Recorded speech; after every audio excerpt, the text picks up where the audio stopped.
Hi guys. So pull my pants up.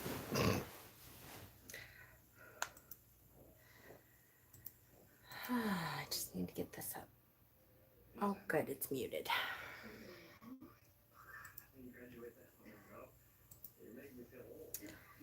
Hi. Hi, Crimson.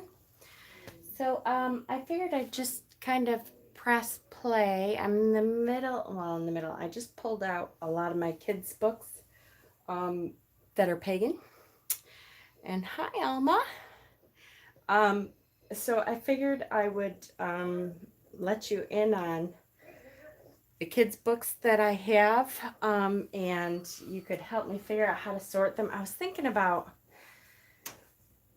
trying to sort them into seasons, at least the ones that fit into there, but then I'm like, okay, so what about all the ones that don't fit into seasons, like different categories or all by author, or my brain is going poof. Hi, Courtney. Hi, Janice. How are you? So I have a lot of books that a lot of people won't consider pagan books. But they are pagan friendly, like they're nature based or they're about fairies or something like that.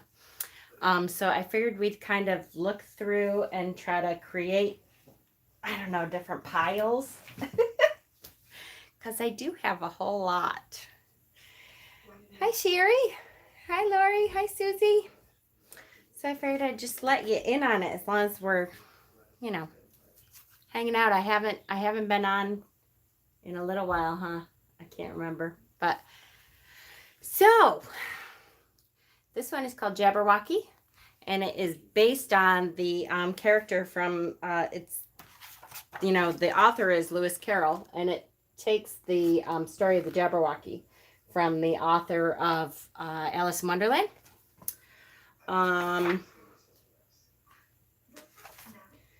So I don't know, the Jabberwocky. I get some of them I'm maybe not, I don't know, considered pagan, but they're, I guess when I say pagan, what I mean is they're not like evangelical kind of books, and they're based on themes and stuff that imagination or nature or seasons or that kind of thing. So Jabberwocky. Miscellaneous for now. I don't know.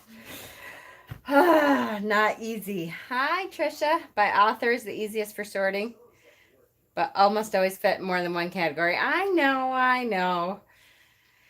Some of them will be easy. Like some of them are going to be easy either by Sabbath or by season. Like I have quite a few that are harvest. When I get to those, we'll kind of talk about that half of the year, This one is called Witch Stories for Bedtime.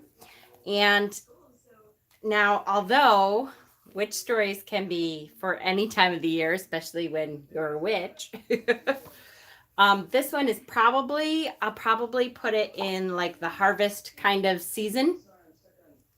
Because, that's when most people talk about witches. And this one has several different stories in there. So I'm going to say, this should be interesting. I'm going to say harvest. I'm going to put harvest books in front of me. Now, I have a couple that I know are harvest. I love Rupert. I know, me too. I love Rupert. So this one is fairly new. This is one of my new ones. I think I showed it, maybe. I can't remember if I showed it the other day or not. This one is called The Remembering Day. And it is a book based on what the author thought the first Day of the Dead, so Dia de los Muertos, based on how that first started, what the author thought, okay, what would that have started? So it's, I love this book, I have to say. It's in Spanish and in English. So it goes in English, and then it also does the same thing in Spanish, and it tells the story of the first Remembrance Day. or at least what the author thought that the first, like how would Remembrance Day have started, which is November 2nd. And it's very sweet. It's about a grandmother and her granddaughter who are very close. And the grandmother is getting, close to her death and talks about, I want you to create a day where you can remember me by, and you can gather the foods that I liked, and that kind of thing. And bring them together and tell stories about me. And then I know that you won't forget me. It's very sweet. I love that. Or the Day of the Dead is 2 days. Cool. So I love that it does both the English and then the Spanish. I think that's awesome because, I want to make sure that my grandchildren, when they're born, I'm so bad I have all these books for grandkids. When they're born, they will be very multicultural. So I want them to embrace all of that. So Remembrance Day, I'm going to put that in with harvest since it's around the harvest season and all that. Then we have this one that I know I showed before called Harvest. And again, this is about that harvest season. Hi, Ponderous Pros. The illustrations are really warm. Yeah, I know. And it's such a sweet story. And it's a simple story, but it's very sweet. I like it a lot. So this one is a good one about, what happens in your garden and when it's time to harvest and that kind of thing. And the number is remembering the children pass, and the second is everyone else. Oh, that's so sweet. I did not realize that it was separated like that. I thought it was November 2nd, like just across the board. So that's good to know. Thank you. I didn't know that. How awesome. So this one obviously is going to go into harvest. That's good. This one is the book specifically for the harvest time for Mabon, called We Gather Together, Celebrating the Harvest Season. This one is by Wendy Pfeffer. And this one is the one she has a book for all 4 quarters anyway. So she has a book like for springtime, and then based on and then winter, and then or springtime, and then summer, and then fall, and then winter. So based on those 4 quarters, and it kind of talks about the different celebrations and how they celebrated the harvest and that kind of thing. So around the world. So I really like this one. So this one goes into harvest. Easy. Perfect. Then we come to stuff like, I don't know, maybe I could do Celtic and then Norse and stuff, because I do have a lot of Celtic, and then like Inuit people or Aboriginal people or something, because I have like a lot of Native American, and I try to get stories like about original peoples of a land, so that they can embrace the culture of the people who originally were in a land. So this one is called Tales of the Kingdom, and it is written by David and Karen Mains, Mains. And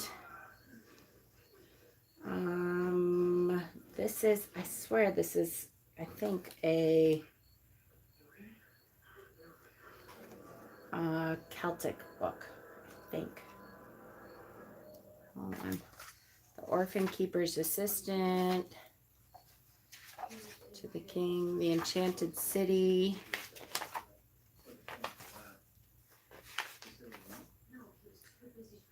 The Apprentice Juggler, the Hero's Quest, Two Noisy Nights. I think this is a Celtic kind of book. And so, I don't know. I think if they don't fit, that's what I'm going to do, I guess. If they don't fit into like a seasonal category, then I can do like based on what culture they're from. I have way too many of these, guys. And then I have like a whole section of books. This is so bad. It sounds very morbid, but I'm a big proponent of teaching your children about death before it happens. Because as far as I'm concerned, if you haven't taught them anything and someone they're really close to, their grandmother or somebody dies, it's too late. You should have been talking to them about it like all the time as a part of life, so that when it happens, it's not some huge shock, right? So I have a lot of books for kids about death. Because, which I know it sounds kind of morbid, I guess, but I would do theme then alphabetical. That might be a good idea. So this one is called If Nathan Were Here. And the story offers no easy solution as it moves through the boy's anger and isolation to his rejoining life in gradual, unforced steps. The bright watercolors have a gentle, shining quality. This affecting story is a solid choice for children mourning the loss of a peer. So if, you know, someone that, like an actual friend, their age died, then it gives them some tools to be able to deal with the fact that they, you know, had a friend that was there and suddenly they're not there anymore. And what, you know, what do they do?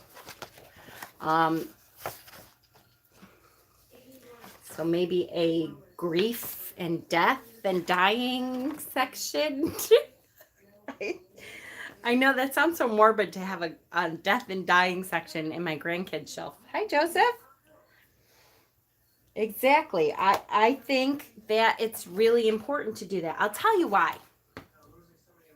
And I'm not only because I am who I am, and I have been honored to be at several transitioning people when they transitioned.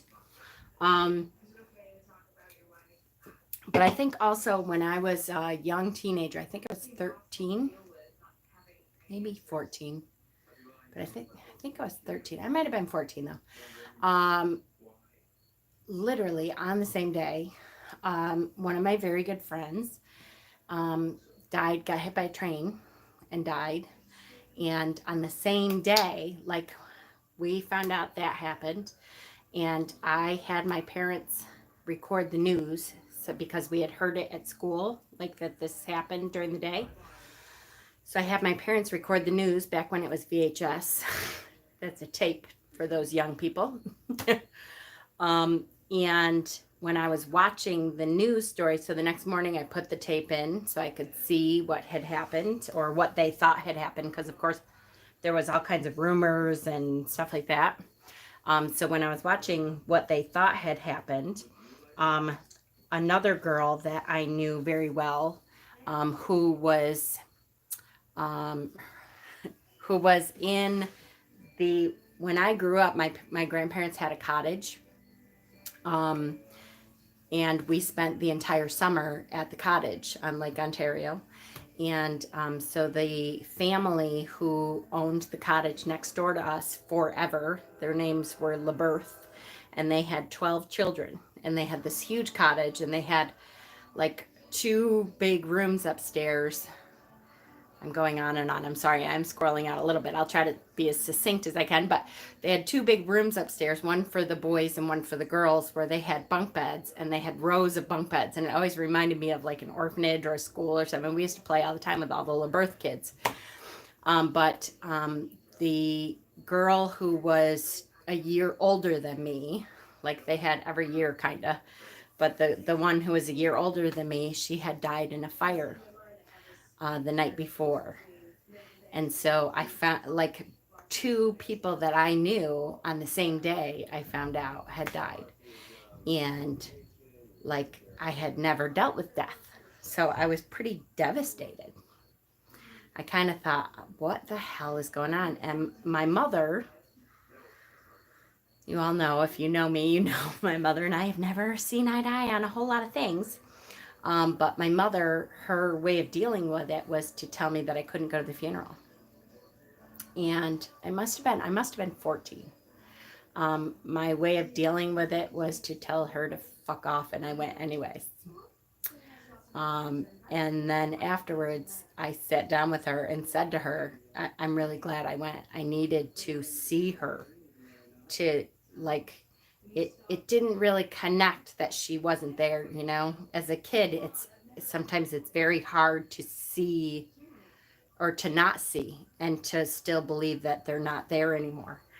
So it was really important for my grieving process and stuff to be able to see them, to both of them. And I went to, and she had said later, she's like, you were right, and I should have let you go because obviously it was important to you. But anyways, it's part of life, and kids need to know. Yeah, exactly, exactly. Yes, hit by a train. Yes, couldn't afford a summer home. So yes, exactly. And so I find it very important to talk to kids. I always talk to my kids about death, and made a point of bringing stuff up and talking to them about if they wanted to go to funerals and to make sure they understood what had happened and that kind of thing. So anyways, that's kind of why I had this thing with death and dying that I always try to teach on it. And I think it's a part of life and it's a transition. And we do have this huge stigma around it. And especially as pagans, we believe that that's kind of a transition of the energy, but that the energy comes back around again and starts again. And, you hope to do different things and learn something new the next go round. And or some of us do. Again, if it works for you, it works. So not every pagan believes in reincarnation, but so this is a good one that would deal with a peer death. So that's a totally different category. I'm going to end up with a book for like a category for every book, I bet, huh? Betty White has spoken about death. The greatest secret is that we don't know what happens when we die. Her mother always said whenever someone would die, now they know the secret. That is really cool. I really like that too. That's amazing. I have to say, every death that I have attended, every transition that I have been at, I have felt very honored. And no matter how they died, the point of transition always seemed very peaceful. No matter how they died. And I have been at quite a few that you wouldn't think at the time like they were trying to bring them back and that kind of thing. But at that point of transition, when you knew, okay, this is not going to work, the transition part seems very peaceful. So it teaches you something about that. Everybody is afraid of that transition, but when you are there and when you are transitioning, it is a very peaceful thing. Hi, Leolyn. So, then I have East of the Sun and West of the Moon. And this is, I think this one is a Scandinavian fairy tale. So maybe I'll have like a multicultural section. So not just a Celtic section, because I do have a lot of Celtic books, but I'm not going to have like a Native American book and a Scandinavian section and a Native American section and an Alaskan Inuit section. And so maybe I'll have like a multicultural section where like there's different cultures in there that we can read about all the different cultures, myths and tales and stuff. Does that sound like a category that would work if they don't fit into seasons? I read the book Life After Life. Awesome book. I gave it to a friend. That is awesome. Put them together then alphabetical. Yeah. So this one tells the mysterious white bear, the mighty north wind, the castle east of the sun and west of the moon are all dramatically illustrated by Michael Haig in this classic Scandinavian fairy tale. So again, I love some of these awesome. Mama has all the categories. I know, I'm kind of worried. Like I said, I'm kind of worried that I'm going to end up with like 13 different categories with 2 books in it, but then at least if I have multicultural, then it can be kind of like an actual category. And then, you know, we can say, okay, let's learn about a different culture tonight. See, I picture my grandkids, even though they're not born yet or even thought of yet. Well, I don't know. Who knows? They could be thought of and I just don't know it yet. But I picture all the different categories and then taking my grandkids over and saying, okay, let's learn about a different culture tonight. We learned about these people last night, right? Okay, so this one is called, oh boy, John Kanu. And this will probably fit into the multicultural section because this is a story from the sketchbook of Winslow Homer. And this, I think this is a Native American tale.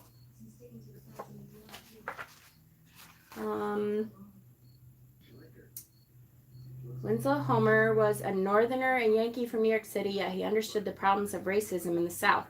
He'd seen them first as a sketch artist during the Civil War. Now, although African Americans were free, so maybe about early African American.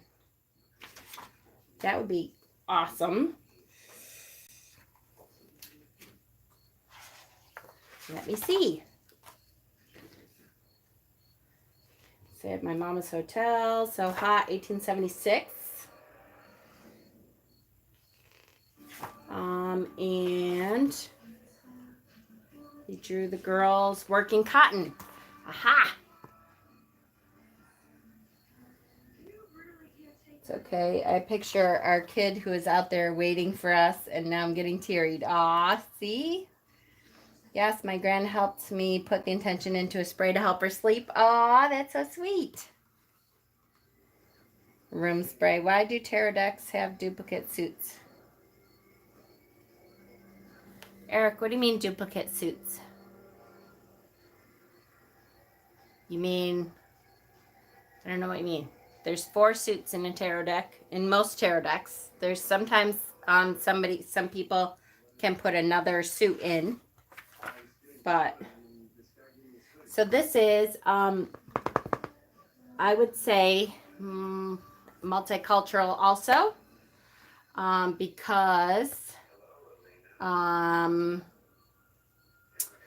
it's like early African American, so the time of slavery and stuff still, or right after. My True Black Tarot has 3 queens. It should have 4 queens. Every suit has 4 what we call court cards. So the swords have a Queen of Swords. There's a Page of Swords, a Knight of Swords, a Queen of Swords, and a King of Swords. And then the wands will have a Page of Wands, a Knight of Wands, a Queen of Wands, and a King of Wands. And then the Pentacles, same thing. And then the Cups, same thing. Page of Cups, Knight of Cups, Queen of Cups, King of Cups. So there's 4 court cards for every suit. Sometimes it's so you can pick the one that best feels suited to you. Yep, that's true. Yep. So, multicultural still, I would think. Sounds good to me. A Boy Called Slow. I believe this is going to be the same thing. The True Story of Sitting Bull. Awesome. I just love to have as many different cultures represented, because, you know, as far as I'm concerned, that's the way you teach multiculturalism, is to have them introduced to as many cultures as you possibly can, as early as you can, so that they feel like it's all the, you know, we have learned the histories of as many cultures as you can. Like man had 3 queens in the same suit. Oh, no. So this is the actual story of Sitting Bull, as told like for children, which would be awesome. My family is very diverse. Mine is too. I know it doesn't look like it because, you know, I'm transparent, but I have, well, myself, I'm Irish, Danish, Irish, Danish, whatever I said. But my husband is Italian. His sister uh, had children with a Puerto Rican man, and he was Puerto Rican and something else too, but I can't remember. So my nieces, two of my nieces are half Puerto Rican, and then another niece of mine is half African American, and then my niece's children are my Puerto Rican niece's children are half Puerto Rican, half African American, or a quarter Puerto Rican, however that works out. Half African American, a quarter Italian, I guess, and a quarter Puerto Rican, or something along those lines. Yes. We're having our COVID update. Ooh, good luck. I know, I love having so many cultures in my family. And partly because of the children. I have a gay son too. You are lucky. I tried so hard to talk one of my boys into that, and it just wasn't happening. Fine. You can ask. All of my boys are like, no, Mom, I'm sorry. My boys had to come out as straight to me. Okay, if animals could talk. So this one is more like animals. So maybe I need an animal section. Oh, here we go. See, this is my problem. As a gay man, I appreciate the humor in that. I'm telling you, I have said that from, you can go back. I said it before that movie said it, that my kids always had to come out, as straight to me, because I was like, please, come on, you guys. Really, not one of you? Are you sure? I still bug by a couple of them. Frank, I'm like, come on, Frank. And he's like, I know, believe me, Mom. I know. It would be easier because women are driving me crazy, but sorry, I'm not. But they always apologize. So if animals could talk. So an animal section? I probably do have a lot of animals. This is never going to work. See? How am I going to categorize these? This is never going to work. Animals. Death, animals, multiculturalism, seasons. The witch who lost her shadow.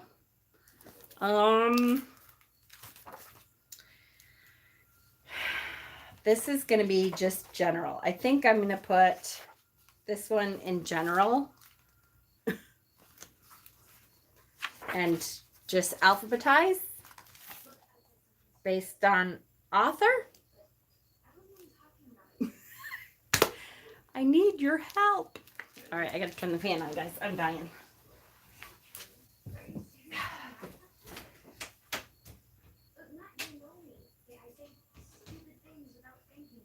That one's not working. There. Gotta have airflow. That reminds me of maybe when she was scared of her shadow. I think the easiest way is broad topics and alphabetized. All right. So I think this is going to be like general and alphabetized. Okay. Oh, here we go. Here's another death book. Ready? This is Dougie the Hospice Dog. And this is based on a true story. Dougie is a Havanese puppy. This breed is gentle and responsive and excellent with children. Havanese dogs are very affectionate and intelligent, cheerful and sociable. They get along well with humans and four-legged friends. Dougie is loved by everyone at Kensington Hospice. That's a picture of actual Dougie. See, so that one's easy because now I have a death and dying section. And it shows how Dougie goes and lays with those who are transitioning. I love my death and dying books. You would be really surprised. Now, wait till you see. Well, I don't know if you'll see all of them because it depends on how bored you get after a while because I have a lot. But wait till you see how many books I actually have. like children's book for deaths and dying stuff. A lot. There's a lot more than you would think. And I have a bunch. Not all of them still, but I have a bunch. And if you wanted, you could put certain cultures. You have a lot together. Yeah, that's true. Because I think like I have a lot of Native American books. I have a lot of Jewish books, I think. We'll see. I have a lot of them. The Alchemist, The Secrets of the Immortal Nicholas Flamel. And of course, it reminded me of Harry Potter. I have no idea if it has anything to do with Harry Potter, but it kind of must, right? So this is maybe for a little bit older, but I'm going to put it in like the general section. This book is Billy the Kid. So again, kind of general, I don't know, history. I really like history. Poor Dougie. I had a friend who loved her 4 Havanese fur babies. Aw. So I love history books, so there's probably going to be a lot of history books too. Sapiens, Our Human Evolution. I think that applies to every college-educated action of yours. I have a lot. I know. Oh, collection. Yes, I know. This could be your masterpiece. I'm serious. Maybe it could be a library for pagan parents or the pagan public. You may even contribute to a witchy store with a library section. A witchy store, you mean like the one I work at? That's the goal, I think. I'm trying to be able to let go enough to bring it into the store. But it's really hard because I'm like, what if they don't treat the books right? But I think I should be able to let go eventually. Hi, Pankaj. So this is a book about evolution and where humans came from and the fact that they walked, like when everything was together, you know, Pangea, and then it broke apart, and what happens with our minds, how our minds. That one. Get them to start a library. Yes. Yes, yes, yes. I know. Yes, Pankaj is from India. It's my friend from India. Pankaj and I have been friends for, it has to be a year, right? Because I remember a couple of your spring festivals. I think it's over a year, isn't it? I don't know. Mummies. Okay. So now mummies. This is a book about mummies. So does this go in multiculturalism? Almost 2 years? Really? Has it been that long? Wow. Time goes really fast. So does this go in multiculturalism or general because it's mostly history? Your best friend is Egyptian? That is awesome. I have, you know me, I have my affinity for, see there's my Egypt altar behind me right there. I have an affinity for Egyptian culture and gods and goddesses. So what do you think, guys? History or multiculturalism with this one? Hi, Sarana. It's kind of, it reminds me of like a documentary kind of. So it's, to me it seems, yeah, more like general. I think. Because yeah. I think it's the Incan, yes. So, general. There we go. I'm trying to get her beautiful and real things from India. Ah. All right. Mountain Dance. I don't remember. Hold on. What is this one about? I'm organizing my children's books, Pankaj. This informative and beautiful look at the diverse mountains that cover the earth. Oh, so this is just about nature in general. Convention is on. I know, I'll be watching it after. You could have a story time for children once a week at the store. That would be a good idea. I don't know how many kids I have. a couple little ones anyways that come in. That's a good idea. I actually really like that idea because then I could like actually start reading to kids since I don't have grandkids yet of my own. And I have all these awesome books that I know kids would love. All right, so this has got to be under general. It's like just nature based. Remember Beauty and Songs for a Blue Time. So the back of this one tells of a special friendship between a great lone wolf and a tiny kitten, the Buddha baby. Even when the great wolf must take a journey without his beloved companion, they stay connected to one another through the poems they write. A picture book for all ages, this story offers a caring exploration of never-ending connections. I think this might be another death book. Didn't that sound like transition kind of book? Remember Beauty, The Great Wolf and the Buddha Baby. This is a book about an unlikely love that brightens the dark sky, brings peace to the wild beasts, and sings a beautiful song for the whole universe to hear. Served to us in a comforting text, luminous illustrations, and shimmering poetry, the message of this book is one we all need to hear. I think it sounds like a death book to me. Like a teaching about transition.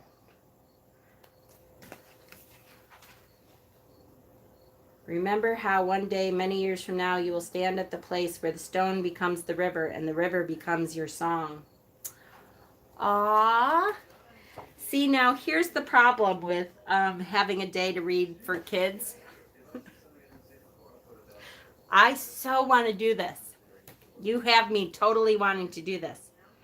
But I'm such a softie. Like, I could break into tears at any moment. And then I'd be bawling in front of children. I feel like I saw a mountain dance featured on Reading Rainbow. Ah! I love Reading Rainbow. Oh, I bet, because it's got gorgeous pictures. Some libraries in Canada have story time for children. I think it would be a great idea to have story time, but do you think I would upset children if I started to cry? Hi, Danny. Nah, I'm just sorting my kids' books, to be honest with me. I know, me too, Mama. You know how easy I cry. I know. I'll be in the middle of, I think now I have some storybooks, kids' stories on my channel, like from a while ago. I haven't done one in a long time. But I kind of stopped doing them because I would start to cry. There's one in particular, and I'll let you know if we get to it, that I know I was like, there's no way I'm going to get through this. And then forget it. I think I'm going to put this in Death and Dying. I think. Oh, wait.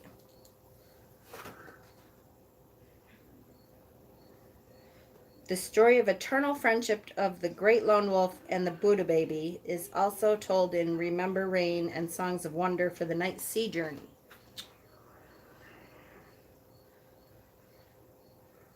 River turning eastward. Somewhere there is the quiet music of a river turning eastward, of the first star so silver in a dark sky. Somewhere there is a blue light and a love that breathes eternity. This is going to be a gorgeous book. I don't know if it's about death, but I'm sure I'm going to start crying. It's so bad. What do you think? Multiculturalism, general, or should I put it with death because it kind of sounds like a death book? See, I need all of your help. I don't know where to put it. General. No tears. Our reality. Yeah. Oh, yeah. Our reality. That's true. They are. That's very true. So, but I know, but sometimes I can't even get through it. General. Hi, Thomas. All right. I'll put it in general. The Book of Giant Stories. Can I say that I subscribe to a number of other channels in different communities, but I always feel valued and recognized here? Even when there are tons of folks in chat, it's fulfilling. Aw. Well, thank you. That makes me feel good. I try. One of my favorite things to tell people, and this goes back a very long time, is I see you. I think for me, one of the most important things to value people is to tell them that you see them. You see their story. You see their pain. You see their goodness. You people. One of the hardest things to do is just to see people, to recognize. I see you. That's why the word namaste, I love that word because it's so inclusive of everything. The wondrous and the goodness in me recognizes and sees and connects to the wondrous and goodness in you. I think that's such an incredible word that people say without really realizing what that means. But I love that word for that reason. And children are so perceptive about honest emotion. That's very true. Giant stories. Hold on, let's see. Giant stories. All right, this is going to go in general, I think, because it looks like it's a cool book, but it looks like a story about different giants. So I think general. That one's easy. Okay. East of the Sun and West of the Moon. Wait, didn't I have a book called East of the Sun and West of the Moon already? East of the Sun and West of the Moon. Ooh, these are by different people. By Ingrid and Edgar Perrin Aldelaire. So I wonder if they're about the same story. But like this one obviously is going to be way more in depth. Yes, of Norway. It's about the same story. From generation to generation, these stories were kept alive by storytellers. The deep forest, the blue mountains, and the quiet closed-in valleys of Norway are possessed of a magical quality. Here, it is not difficult to imagine strange creatures in the shapes of the mist in a bog, in the weathered stones, the straggly arms of a tree against the sky. And here, long time ago, the people told tales of these strange creatures, trolls and water sprites, princesses and cinder lads, giant horses, talking cats, mountains made of glass. From generation to generation, these stories were kept alive by storytellers. Finally, in the middle of the 19th century, they were written down by two Norwegian scholars. This reissue of a favorite volume contains 21 of those old and best-loved tales. Ah, that's cool. Well, that's multiculturalism for sure. And, wow. There's a whole bunch.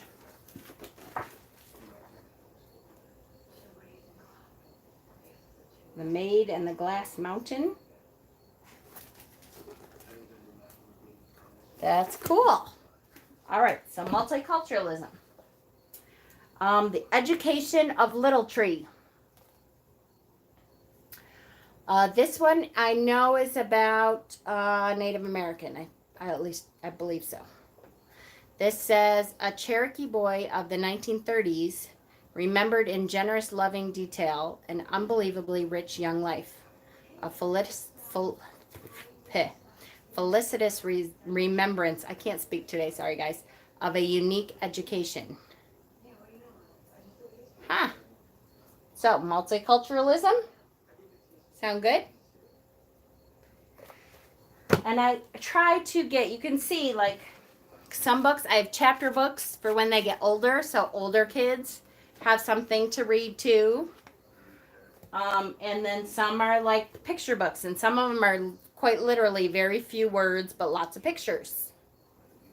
Oh man, I need that book. Eucalyptus Wings. Written by J. Ellison James. This one is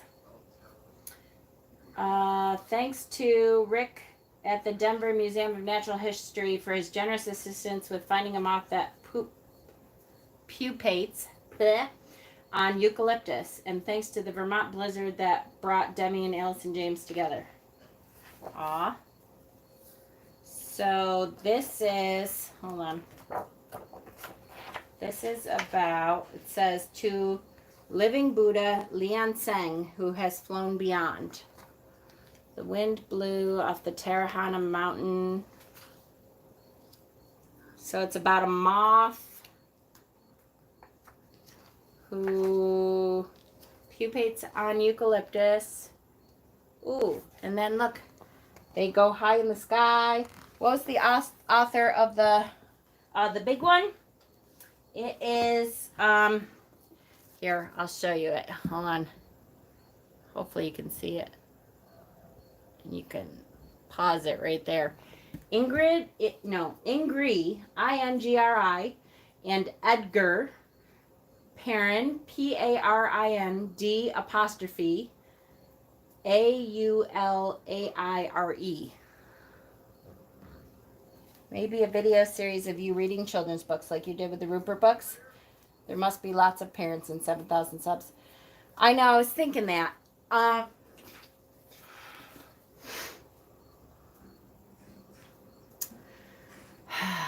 Here's the issue.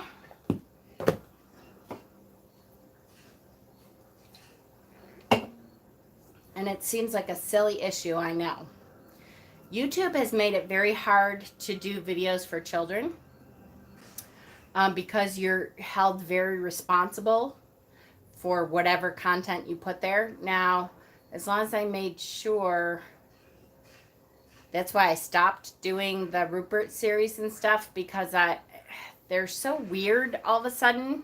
First of all, they cut all of my my ad money and stuff, like a lot. But I wasn't in it for the money, so it wasn't. But I was getting like, I don't know, $20 a month or $25 a month for a while. And then when they changed that thing, it like cut it. I get like $5 a month, which is okay. Like I said, I'm not in it for the money. I don't really care. But they do that because if you have any children's content on your channel, you then have to be responsible somehow for if you have other content, when I did erotic decks and stuff, I might get in trouble for that content if I had any videos on the channel that were really for kids. So I think I'd have to put it on a new channel altogether, which I could do if I could get people to follow me to a new channel. But I'll tell you, our admin channel has 100 people, which is okay.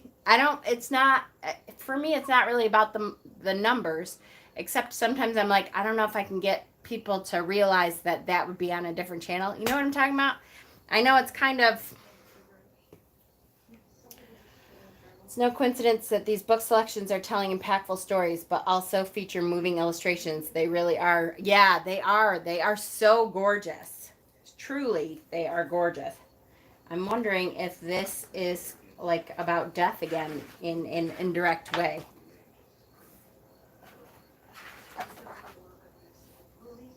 They talked until morning of the things they had seen. I think they actually, look, the girls, they land on their bed again after flying through the air and being moths. I wonder if they astral travel.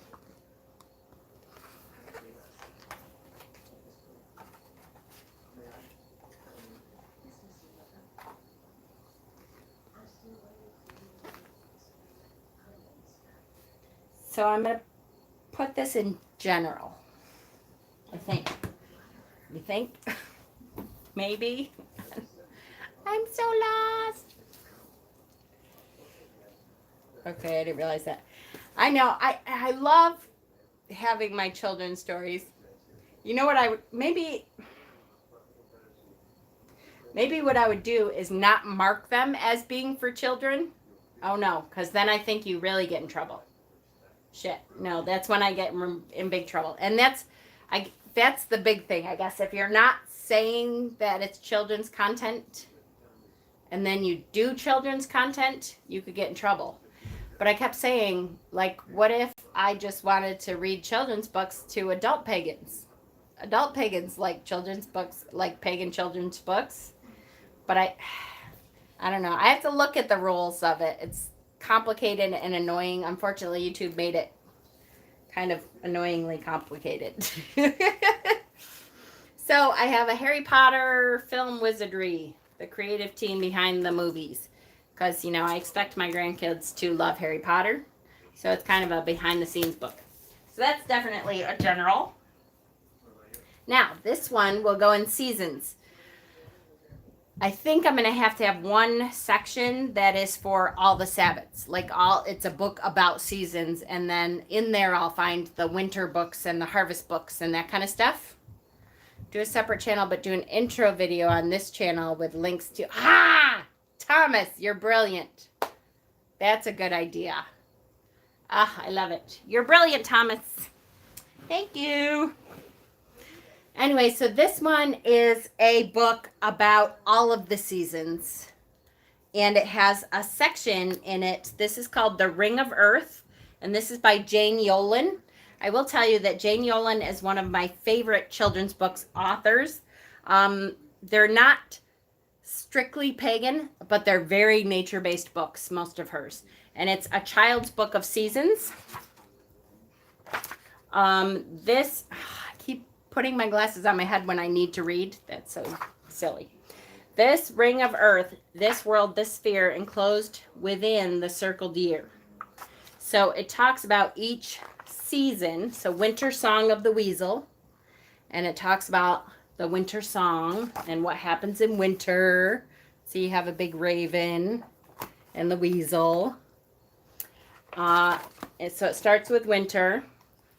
And so it has a whole story about winter. And then eventually it gets to Song of the Spring Peeper. So that's a frog. Goes to the Spring Peeper song. So then it goes into spring. And then, of course, we'll get to summer. Dragonfly's summer song. Then it has a whole story about the dragonfly in summer. And finally, autumn song of the goose. So it goes through an autumn story. So I think I'm going to have the seasons all together. And then I'll be able to pick out, you know, I'll put like harvest together within that section. Right? Yeah, you can then pin that video to your front page thing so that it pops up for everyone. Then it's a constant reminder that there are, yes, the other channels for... Thomas, you're brilliant. I love it. Brilliant. Thank you. And then I showed this one the other night. This one is the ancient Celtic festivals and how we celebrate them today. So again, this one, I was really excited to find this one because it's specifically about the Celtic Sabbats and what they're called now and where they came from, the Druids, the Celts in nature, how they revered nature, the Celts today, where they are, and then it goes into the ancient Celtic festivals. And the dark half of the year, the light half of the year. When calves, lambs, and human babies are born, the Gaelic word is Imolc or Omelk. And in the modern calendar, it's Groundhog Day, Candlemas. So I really was excited to get this book because it kind of tells kids where the modern holidays came from, and will be, of course, celebrating the old holidays while everybody else is celebrating the modern ones. So that goes in the seasons. I really want to hear all these kids' books. Yay! This one is called The Table Where Rich People Sit. And again, not only do I want to teach about multiculturalism, but about different classes in society, right? So this says mountain girl knows her family doesn't have enough money. Don't her parents see her worn out shoes or the patches on her little brother's pants? But as the family sits around their scratched up kitchen table and discusses the subject, her parents say they're rich. They begin to count up the value of things they have. How much is it worth to be able to see the sky all day and feel the wind and smell the coming rain? Or to watch a cactus bloom, or to sleep outside under the stars? After a while, Mountain Girl begins to realize money may not be as important as she thought. Could her family really be rich after all? Isn't that good? I happen to love those stories. Hello, socioeconomics, right? Absolutely, and personal values, exactly. So, yes.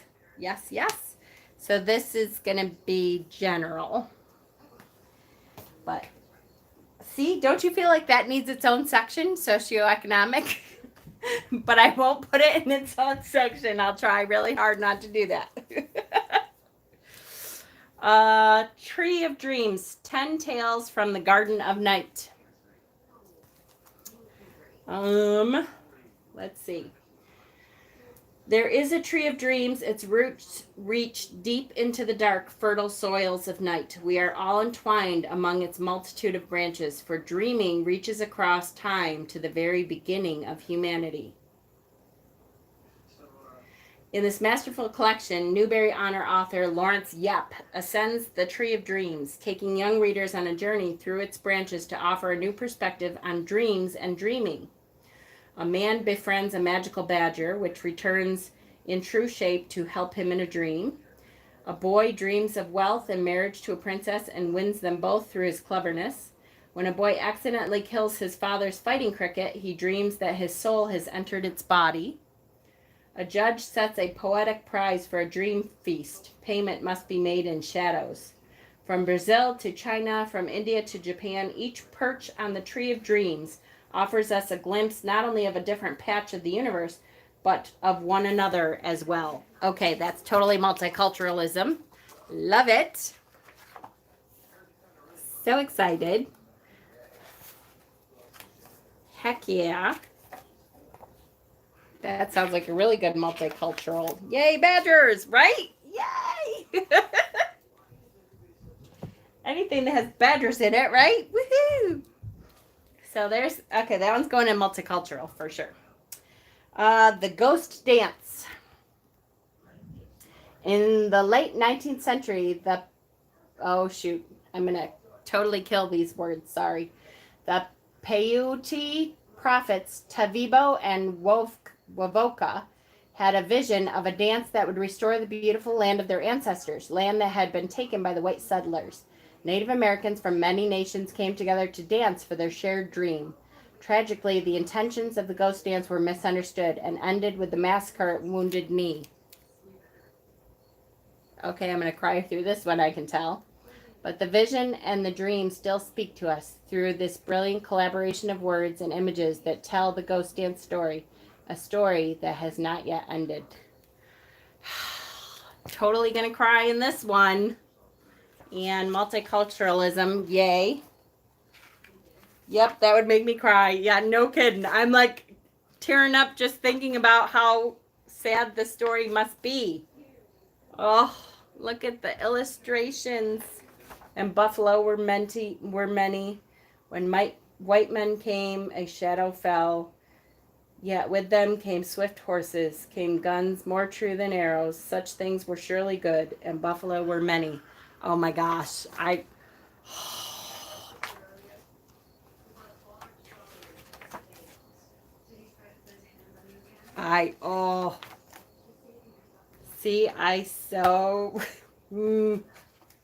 the people dressed themselves in magic, held to the dream, and danced.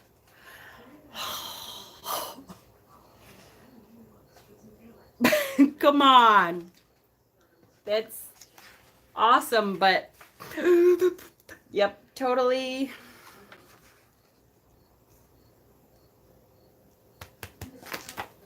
Multiculturalism, love it. Okay. Old Turtle. So some of these you must know, like from, everyday life. Me too, but what an amazing story to teach children, right? I know. And I get so excited to have grandkids. I think you're right. I think we should start doing a weekly book reading on Saturday mornings or something. Right? I would love to just read in your children's book collection all day. I know. I think maybe Saturday mornings we should have a weekly children's book reading. Oh, that would be really fun. So, Old Turtle. I don't know if you ever. I cannot speak today. I'm really sorry. I don't know if any of you have ever read. This is a fairly famous children's book about Old Turtle. Old Turtle, an enchanting fable for children and adults, promotes a deeper understanding of the earth and our relationship with all the beings who inhabit it. This book combines the moving message of Douglas Wood with the elegant art of Cheng Ki-chi. So it's a beautiful book. And look at how gorgeous that. Ugh, just beautiful. The images are gorgeous. But also cry, yes, for sure. Oh, look at the deer. So, general, I think, right? If you guys think differently, let me know. Brother Eagle, Sister Sky. I love this one. This is a great one. Again, multicultural. This is about Native Americans. In a time so long ago that nearly all traces of it are lost in the prairie dust, an ancient people were a part of the land that we love and call America. Living here for thousands of years, their children became the great Indian civilizations of the Choctaw and Cherokee, Navajo, Iroquois, and Sioux, among many others. Then white settlers from Europe began a bloody war against the Indians. Yes. So you will notice I do have a lot of Native American stories. I really, I went through a time period where I was looking at what we celebrate as Thanksgiving, and it was pissing me off. And so I started then to realize that I wanted to teach my children something different than what we celebrate as Thanksgiving. Like, it's okay if when I celebrate Thanksgiving now, I always try to remind the children that it's not the cute story that they told in their lives of history class, and that we really screwed them big time. And as a matter of fact, somewhere hopefully in here it's a book called like the True History of Thanksgiving or something. And I've read that book, as a matter of fact, on this channel, I think. But so a lot of the stories that I have are Native American stories telling the truth about what happened, because a lot of these ones, the Native American ones, I've actually had for a very long time, because when my kids were little, I started to teach them a lot about what actually happened and the truth about history and stuff, because that was super important to me. I didn't want to, have them dress up like pilgrims and bring them foods that weren't there and all that crap. And it just became important to me to tell the truth about our history, because I think we can learn from it. And if we don't tell the truth, then we're bound to repeat it over and over and over. How we doing? 20 people. Are we all awake? Is this boring? Sorry. I know this wasn't a video like of a whole lot of learning. So we're an hour in. Are you hanging with me? Are you bored yet?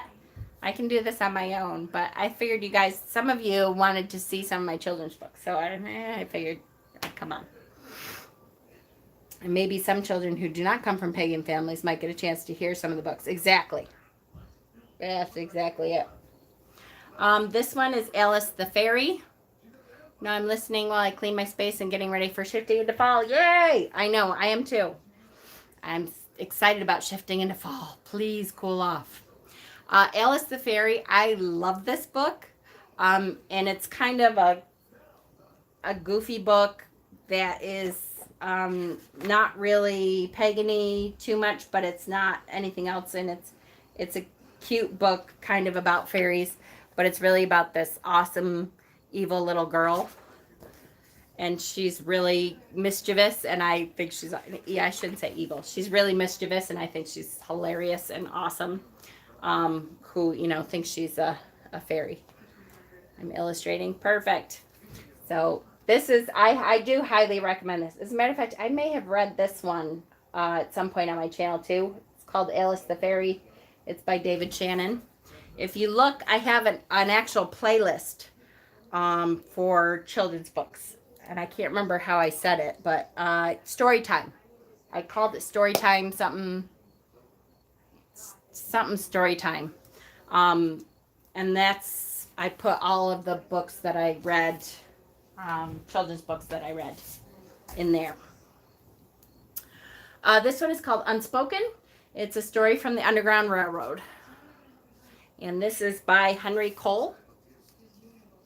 What would you do if you had the chance to help a person find freedom? Menu planning. That is boring. Hi, Jen. So again, multiculturalism, I believe. Kind of because the history of what actually happened. Now, this one, I'm trying to remember if this one is the one that has no words at all. And so you just look at the pictures together and you can talk about the pictures,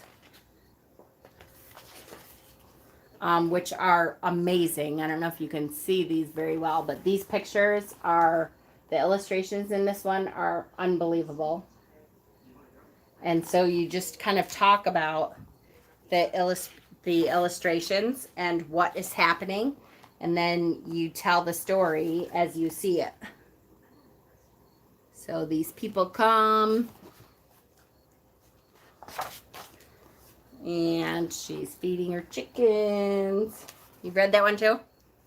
This is, I love this one because the images are just stunning. I don't know who this artist is, but look at that whole image of the cornfield. That's just gorgeous. It's the detail is amazing. So you see the eye in the cornfield. Find knots on a counting rope. It features a blind Native American boy whose grandfather recounts the story of his birth and how his condition makes him unique and powerful. Ooh, I want that one. Somebody send that to me on a message so I can get it. Yeah, I think this one's great. So again, multiculturalism, I believe. Music in the Wood. Music in the Wood. This one, again, this is kind of a cultural thing too. Before musicians stride onto the stage or the conductor lifts his baton, an instrument maker must work his magic. So this is about a violin maker. Hi, Sonia. And what a violin maker has to do, and how he puts everything he is into the violin, and he puts his love into the violin. And I am just now noticing, see, this is what happens when you buy books. I buy a lot of these books at Savers. Does it have, it doesn't have the tag on it anymore. Look at, it has a CD in it. I had no idea until now it had a CD in it. So, and it says, For Music in the Wood. So it's cello and basso. So it's like violin music that while you're reading, you can put the violin music in and talk about the instrument maker who made the violin. I think that's a pretty cool book. I love that, to have, appreciation for music and different kinds of music. Ghosts of the 20th Century. This book is kind of almost a graphic novel kind of book. It goes through the 20th century and gives you a few words and stuff about a whole bunch of people who have died. And it's Albert Einstein comes and takes this kid back in time to different historical things. So I always liked, I don't know, I'm such a history buff. I don't know. I think history is always a big part of what I teach. I taught my kids, and, you know, what I teach paganism wise, I always try to teach the history of paganism and that kind of thing. Anything I teach, I want to go back to the beginning and kind of teach where it came from and what happened in the beginning. So that's kind of a history book. We're going to go put that in general. This one is called Spooky Fun. This is literally just goofy crafts and stuff like that for Samhain, Halloween time. So I guess I'll put this in the seasons. That's what's it? Beastly Biscuits. So there's some recipes and crafts and costume ideas, game ideas, crafts for kids, that kind of stuff. So I'm going to put that in with seasons, I guess. The Banshee. I have a whole book. Is Danny still on here? I probably lost Danny, didn't I? I have a whole book about the Banshee. I'm so excited. Hi, Sonia. Did I say hi already? I have a whole book about the Banshee. So I think I've seen a Banshee in my dreams. But I have a whole book about the Banshee, which is a Celtic thing. But I don't know. Should I put this in? So this is I don't know. This is a Celtic, Banshee is a Celtic myth or story. But this is not, I mean, this is pretty tame. But it does kind of tell the story of the Banshee. I think of Darby O'Dell and the Little People. Oh, yes. Yes. I don't know. I think maybe just general. I don't know if this one isn't really multicultural because it's kind of a light kid story about banshees. I wouldn't necessarily call this multicultural because I don't think it says very much about the Celtic people. I think it's just a story about a nice ghost. What do you think? General or seasonal? Maybe it's a no, general, right? Don't you think?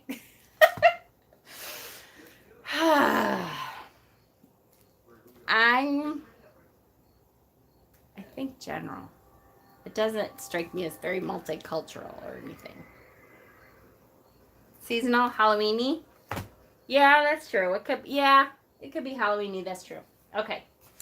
On the Morn of Mayfest. So this is by Erica Silverman.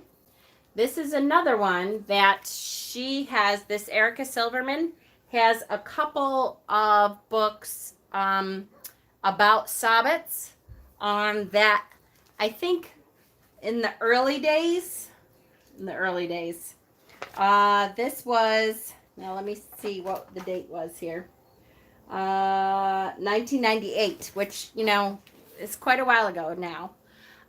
But pagans who wrote children's books, you still think multicultural? Yeah, that's true because it comes from the Celtic people. But pagans who wrote for children many times would talk about Sabbats without calling them. So like this is a book about Beltane and what happens at Beltane from a kid's perspective. on the morning of Mayfest, because Mayfest is May 1st. But they didn't call it Beltane.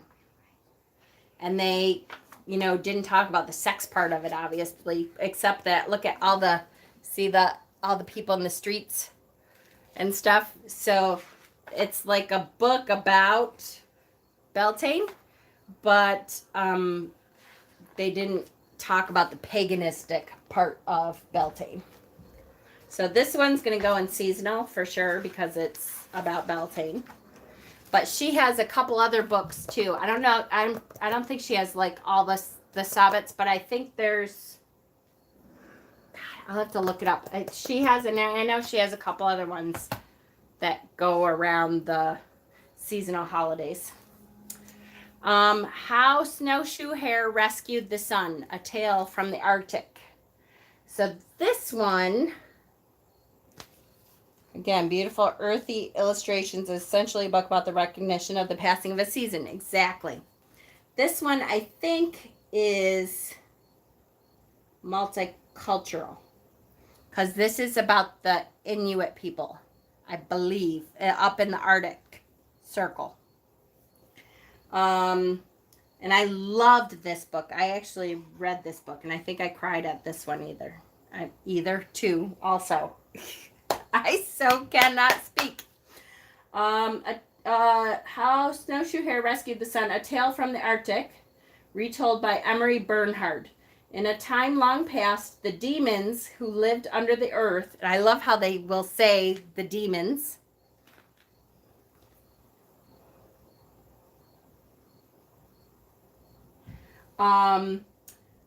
stole the sun to keep warm during the long cold winter. When the animals of the tundra woke up, they were blinded by the darkness and chilled by the cold. They called a great council to pick someone to rescue the sun. First to try was the bear. The wolf was next. Then Snowshoe Hare, quiet and brave, set off across the snowy plains. This tale comes from the Ute people of northeast Siberia, seacoast dwellers who have long shared language and stories with their Inuit relatives in Alaska.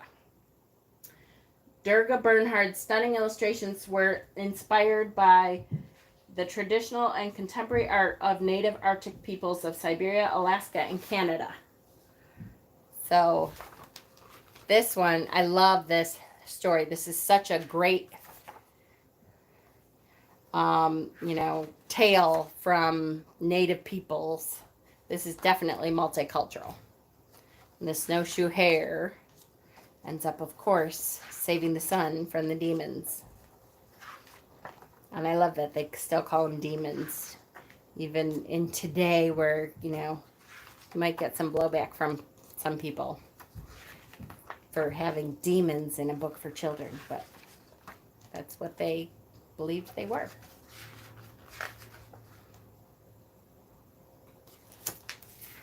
Took them a while to make that connection. Whoops, I missed it. Love that Inuit book. Yes. Okay, so that's a good one. Long Night Moon. This is a great one. This is going to end up going in general. Actually, multicultural. Because this is about the moon, about the 12 moons of the year, and what the Native American people called the 12 moons of the year and why. Hold on. Long ago, Native Americans gave names to the full moons they watched throughout the year. Each month had a moon, and each moon had its name. And so then they say why. In January, the stormy moon shines in mist, in ice, on a wild wolf's back. Find it and find your way home. And then they go through February. In February, a snow moon glows white sharp in a cool, crackling breath. It will miss its sister's sun. So, multicultural. Right? I would think. Since it's about the Native Americans, how they named the moons. Yay! This is fun to me. I don't know if you all are having fun. Sometimes I'm like, oh yeah, that's really what they want to do is help me go through all these books. But I love children's books. So I'm like, oh look. You should read the play concerning the Inuit people called Ice Wolf. We did that in my first semester of college. Ooh, the Ice Wolf. See, you guys gotta, I'll never remember by the time I get off of here and find a pen. Message me on Facebook or leave a comment down below afterwards. I won't remember. You're reading me to sleep. Yay! This is called The Everything Seed, A Story of Beginnings by Carol Martignaco. And this one is says, have you ever watched a seed grow? Have you ever noticed how it begins so small, so still, so quiet, like a gift waiting to be opened? The Everything Seed is a story of the very first seed, the one that unfolded to become everything in the universe. Yay! So a universe story. Love universe stories.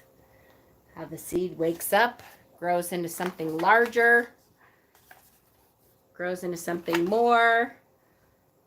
Once long ago, way back before the beginning, so long ago, there was no such thing as time because there was no one there to count it. There was no stars, no sun, no moon. There was no place like Earth, not a drop of water, not a single tree or a rock or a flower, and no living beings anywhere. But in that deep waiting space was hidden the tiniest point of something no bigger than a seed. It was not a flower seed. It was not an elm tree seed. It was not a seed of corn, although those things were included in the seed. You might call it an everything seed because that is what it became. And then it starts growing. And then it grows some more. Look at how gorgeous. Unfolding. And it keeps going. Look at, love it, love it, love it. So general.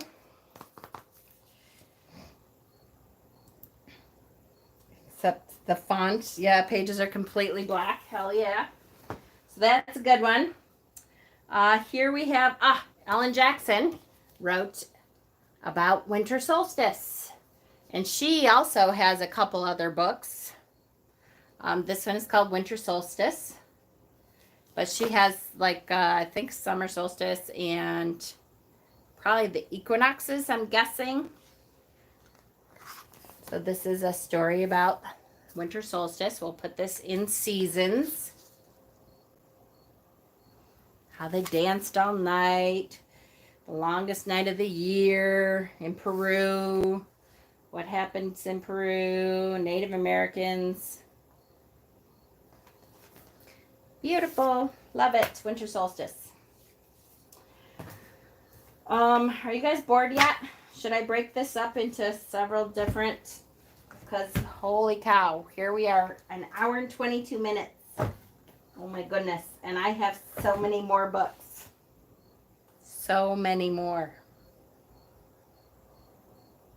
This is so bad.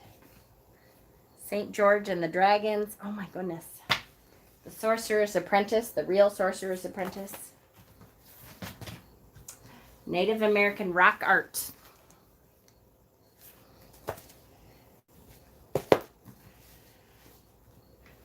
I have Merlin and the Dragons. There's another one by Jane Yolen. I told you I really liked her. The Outlandish Adventures of Orpheus in the Underworld. Orpheus in the Underworld by Paul Newham and Elaine Cox. Did you know that singing can change the world? The mythical Greek poet and musician Orpheus charmed all of creation with the power and beauty of his song. Many tales have come down to us of the marvelous feats of Orpheus and what he was able to perform through his music, but none have so captured the imagination of the West as the story of his descent into the underworld to rescue his wife Eurydice. So the whole story of Orpheus and the underworld. How cool is that? Yeah, I'm about 2.5 hours worth of videos on my channel just of me sorting through books. Is it really? So you've done this too, Thomas? See, now I don't feel so bad. I just kind of wanted some company doing this, and since people asked me about my children's books, I figured I would do it, you know, while live so that people could see what I had, or at least an example of what I have. I have so many. So that one, multicultural. Definitely. Yeah, kind of boring. I mean, not boring, but not, like some of them. The Gift of You, the Gift of Me. Okay, this is cool. I can totally see why I bought this book already. I showed off my spiritual related books. They're in 4 parts. Hey, see? And I have, once again, I cannot tell you how often this happens to me, that I buy a children's book and then I find it's signed by the author. A lot. So this book, I have no idea what it's about, but I can see why I bought it, because it's in several languages. It's in English. It's in Spanish, I think. Yes, Spanish. It's in some kind of Chinese, Japanese, something.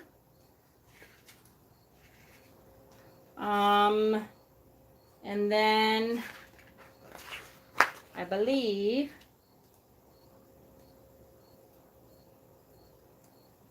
it's in other stuff, I think. Wait. On the back it is. Where's the rest of the languages? Oh, maybe it is. No.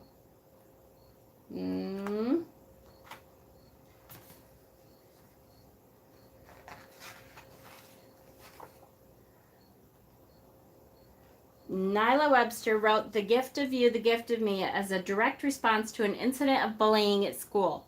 As a child, she learned from her mother, Rochester poet Janie Johi Webster. Oh, wait, Rochester poet. So this is a book written by someone who's Rochester. That's my hometown. Yes, the one where Orpheus almost wins until he doubts himself and loses everything. Yes, Leland, I knew you would know that.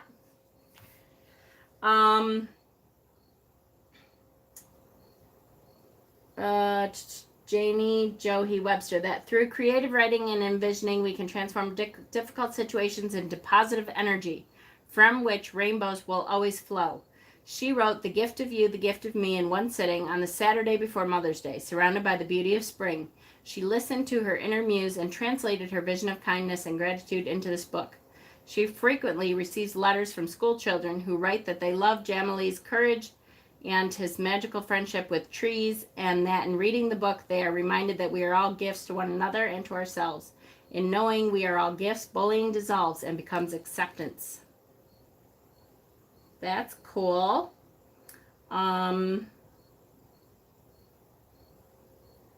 She has blah, blah, blah. It doesn't say. So it's just in 2 languages. But look at the back. The back has the poem. So it must be translated. It's also in Spanish, this book. But it must be also translated into several different languages. And in the back, they have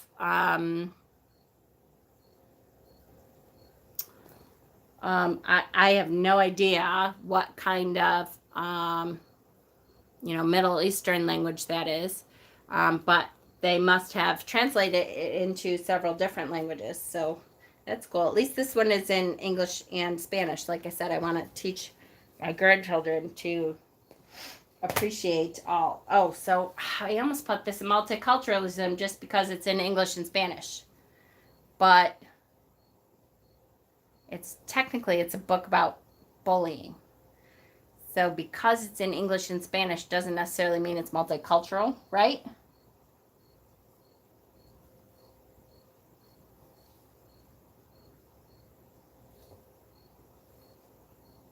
Not bored? Good. I'm so glad you're not. So do I put it in multicultural because it's in English and Spanish, or do I put it just in general because it's like a book about bullying, and just because it's in, so maybe in Farsi or Arabic? Yeah. I'm thinking,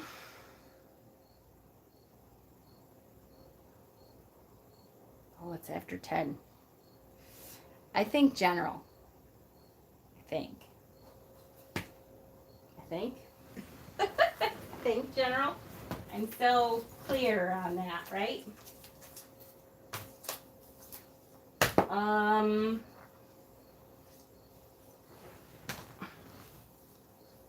Hi, how are you, Michelle? Voices of Ancient Egypt. So I'm pretty sure, yep, the scribe, the farmer, the pyramid. So it talks about the different jobs that would have been had in ancient Egypt, and has a whole page of like speaking in the voice of that ancient job. So like the scribe, the farmer, the pyramid builder, the herdsman, and would describe what they would have done. So the scribe, I study day and night, learn law, literature, and mathematics, copy retold tales.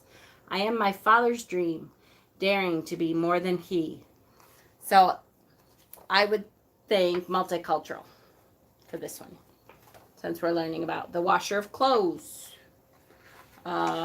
ancient Egypt jobs and stuff, the weaver, the goldsmith. Cool. All right, multicultural. Oh, I think I found another death book. Forget Me Not by Nancy Van Laan, Laan. Nancy Van Laan. Oh, this is about Alzheimer's and dementia. Because I kind of am worried that someday I may end up like that. I mean, I'm already forgetful, but it kind of runs in my family. There's something that runs in my family that is not actually Alzheimer's. It's a form of Parkinson's. It's actually what Robin Williams had. And I can't remember the name of it right now because I don't have a memory. But it's a form of Parkinson's, and you start to hallucinate. You start to see things that aren't there, and you start to lose your memory, but not of like people, which at least you don't like forget who. Yes, Lewy bodies. Thank you, Lewy bodies. That's it. My aunt has it now. My grandmother had it, and like when I took care of my grandmother before she died for like the last year and a half, 2 years. And she would literally see little men coming in and taking steel wool and scraping off her painting. She did China painting. And so she had, I have a couple pieces still, but she had all these plates that she had painted and stuff in her China cabinet in the living room. And so she would be like, oh, tell him not to do that. Stop him. Jenny, you got to tell him not to do that. And I'm like, Grandma, there's no little men. So I'd have to walk over to the China cabinet, open the China cabinet, grab one of the plates, give her the plate. See, look, Graham, there's no problems. There's nothing getting scraped off. But she would start to see stuff because your eyes start to go too, and then your brain tricks you into seeing stuff that isn't there. So anyway, so I started to worry that someday I would do that. And so again, trying to be proactive, I do have quite a few books, I believe, on how kids would deal with dementia, like if grandma was starting to forget stuff. And so this one is about Forget-Me-Not. It says, ever so slowly, like a low tide leaving the bay, a change came along. Grandma was becoming more and more forgetful. Did she describe them as dwarves or gnomes or elves by chance? She didn't say that. She'd say the little men with big heads. She'd say they have big round heads, the little men. But they're only like, she'd say, they're only like this high. But she didn't say like they're dwarves or they're elves, but she'd say they have big heads, but they're only this big.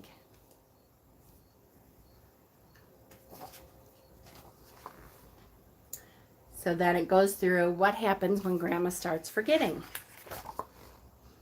So then hopefully you kind of prepare children. After she backed through the garage door, our family wouldn't let her drive anymore. Poor grandma. So to kind of prepare them. So I'm going to put that with death and dying because it's another transition kind of thing. Or maybe I should call it transition. Right?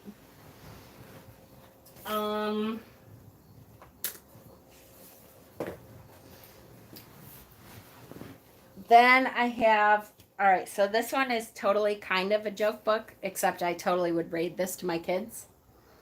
So this is Go the Fuck to Sleep. If you've never read any of these, that's okay. In Charles Bonnet syndrome, I'm not sure. I'll have to look it up. Because they describe elves. I've heard that. I would totally read this. If you've never read any of these, I totally recommend them. They're more for the parents than the children, obviously. But they are awesome books, especially when you're a parent and you're getting frustrated and you're like, oh my God, I'm going to kill you, child. You need to go to sleep. There's a whole series now. It's like, this is the first one, Go the Fuck to Sleep. And then there's like, Pretty Please, Go the Fuck to Sleep or something. Or I'm Not Kidding, there's like 3 or 4 of them now. And they're really good. The cats nestle. And I'm telling you right now, I would, if this was out when I had kids and when I have grandchildren, I guarantee you I'm going to read this to my grandchildren. I promise you. The cats nestle close to their kittens. The lambs have lain down with the sheep. You're cozy and warm in your bed, my dear. Please go the fuck to sleep.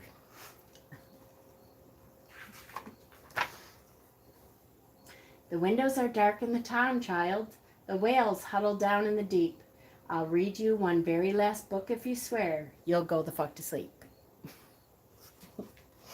The Charles Bonnet syndrome, yes, that's more of a deterioration of the optical nerve, so fault with the eyesight. And that also occurs with Lewy bodies, but it's also with the brain too. But the curious thing is, with the Charles Bonnet, people can interact and talk with the gnome people. No kidding. Oh, that's super interesting. Doesn't it make you wonder if it's like they can see them and we can't?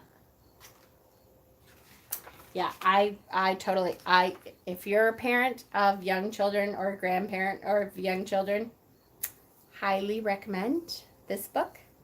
Especially, like I said, when you get to that point where you're like, oh my gosh, I'm going to totally kill these children because I need some me time. Then you can totally be like, okay, one last story, here we go. I'm going to read you the fucking story and then you're going to go to sleep. Okay, here we go. And then, at least then you're laughing and you're like, okay, this is part of my job. It sucks some days, but here we go. The eagles who soar through the sky are at rest, and the creatures who crawl, run, and creep. I know you're not thirsty. That's bullshit. Stop lying. Lie the fuck down, my darling, and sleep. This is like one of my favorite books of all time. Okay, so this is in general. Here's another Wendy Pfeffer. Hold on. Wendy Pfeffer. We had, side note, my mom suffered from Parkinson's for 30 years, so I can see the comparison to Lewy body. There you go. Absolutely. So, Wendy Pfeffer, she did, where's the other one? She did, here we go. She did We Gather Together. And then she did The Shortest Day. So this one is about the winter solstice. Yes, it's made me wonder if there's something about the deterioration, allowing them to see the gnomes that are already there, things that kids could see, into an alternative dimension or fairyland. I'd put that one in adult mental health. That's probably a good idea because it's totally adult mental health. But I'm not kidding when I say I would totally read that to my kids without a problem because for me, language is an important thing. I never didn't swear in front of my kids. I was a different kind of parent, though. My kids swore at home because to me it was a part of language. Now my mother wasn't crazy about the fact that they would swear at her house too, but they didn't. It's not like they got in trouble at school for swearing. They didn't swear at school. They knew the boundary. You just have to teach them the boundary. Um,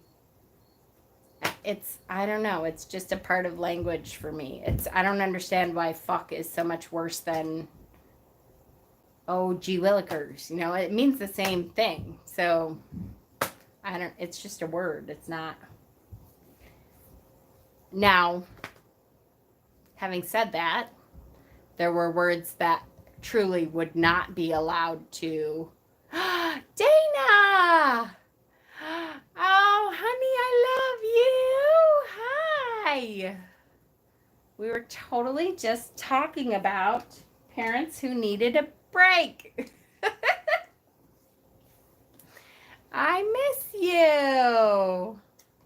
I'm so excited. You got internet. Must be the kids had to start school, huh? So you had to get it. Yay! I'm so excited. I get my Dana back. We have missed you so much. You must have sensed it. Anyways, there were words that I would not allow the kids to use, but they were, against groups of people. We didn't use the N-word in the house, or they got smacked. We didn't use the derogatory terms towards groups of people. We didn't use derogatory terms towards gay people. We didn't use that kind of thing. So there were bad words that were not allowed to be used, but it wasn't fuck or shit or, because who cares? Rat pussy isn't allowed. Rat pussy is allowed. I don't know who you're thinking. When I was in first grade, I asked my dad what fuck meant. He said, well, you know about how babies are made. It means that. Exactly. And you all know where that came from, right? It was the acronym for whatever the hell it is. Fornication. I used to know that. Fornication under...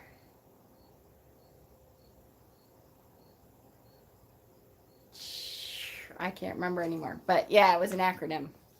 So really, who cares? My mom got a phone call. And I said, so it's not really a bad word. And he said, I guess it's not. So I went to school the next day, dropped the F-bomb all over the place. I can say it. My dad said it's not a bad thing. Right? And you got in trouble. My mom got a phone call. There you go. Not fart lips. I thought fuck was just a word that came out without reason when you stump your toe. No, it's a word that means to have sex before you're married.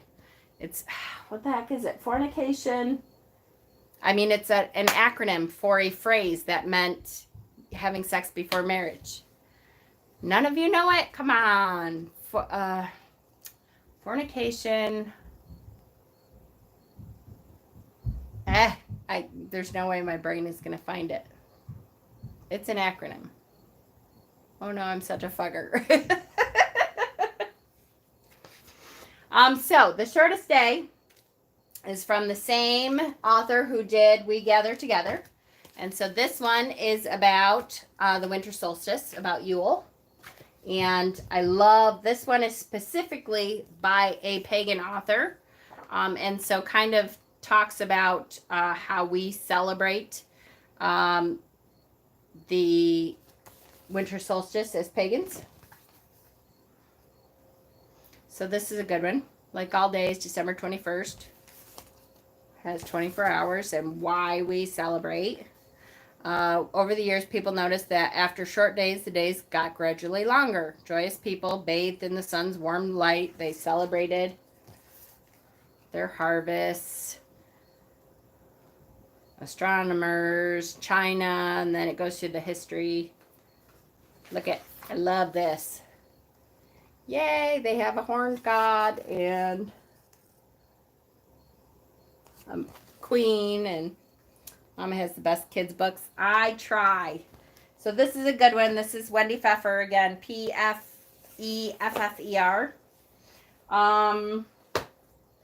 The Kissing Hand.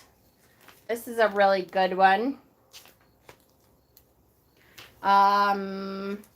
This one is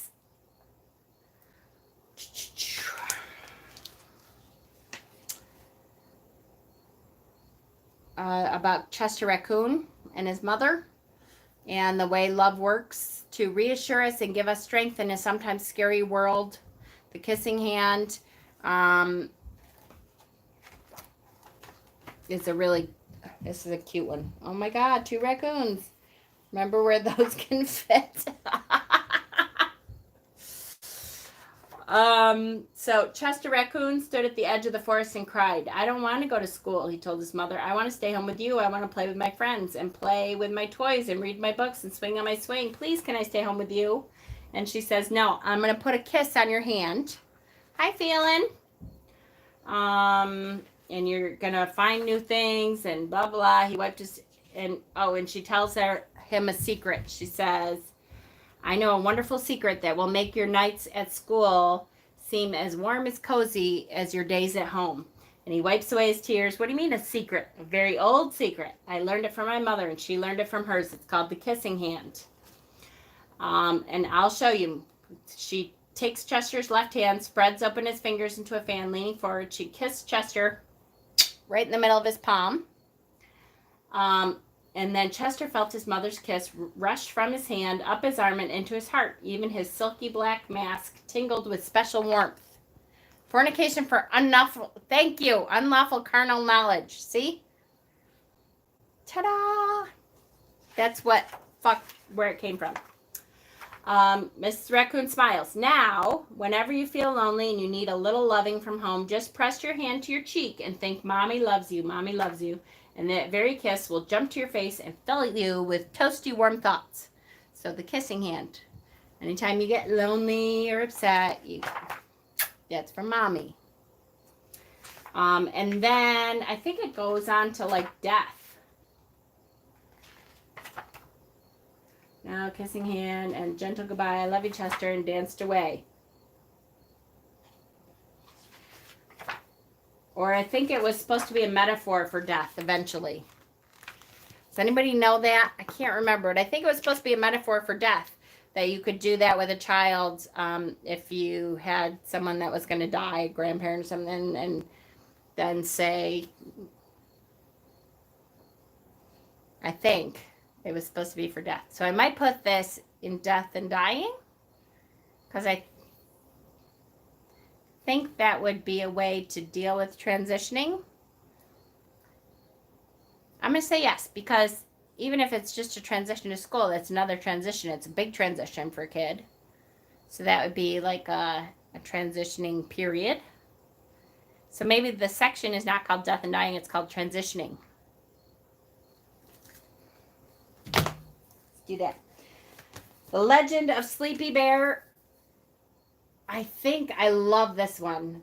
I swear this is the one that I was bawling. Is this the one? Yes. This is the one. I read this on my channel. And by the time I was done, I think I'm bawling by the time I was done. Because I think the mama bear... Yes. Oh my gosh. This story. Okay, so this story comes from Michigan. And it's how an island off of the coast of Michigan called Manitou Island, I think it is. Hold on. It is believed. Yes, the dunes of Michigan. Thank you. Yay. You live in Michigan, right? Do you live in Michigan, Michelle? I can't remember. I just packed up your box today. You would think I would know that, but... When my parents weren't getting along, my dad would use the F word or shave his full beard mustache. It only happened twice when I was growing up in the house. Really? Kids' book can make me cry worse than adult books? Oh my gosh, you're not kidding.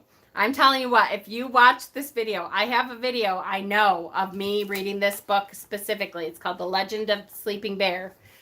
And by the time I'm done, I'm like trying really hard to hold it together, and I'm pretty sure, I can't remember if I totally bawled or not, like on camera, but I'm pretty sure as soon as I was like rushing to try to get to the end of the book, and I was like, okay, bye, because I was bawling.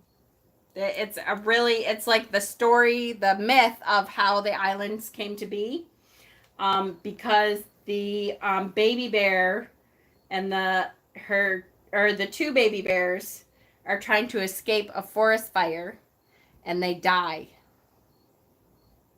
and they become the islands, and because they never make it to the shore, and the mother bear then just sleeps waiting for her baby cubs to come in on the mainland, and there's a huge mound or something on the mainland that creates, the mother bear just lays down and never moves again, and her mound becomes the big hill that's on the mainland.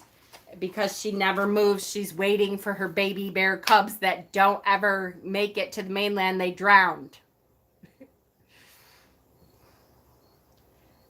Sleeping Bear Dunes. Yes. The dunes in Michigan. It's so sad. By the time I got to the end, I'm like, I totally am bawling by the time I get to the end. Now Mother Bear can finally rest with great happiness, knowing her cubs are near. And today, when the world is quiet and the sun begins to set, you could still hear her voice echoing in the wind that blows across Lake Michigan.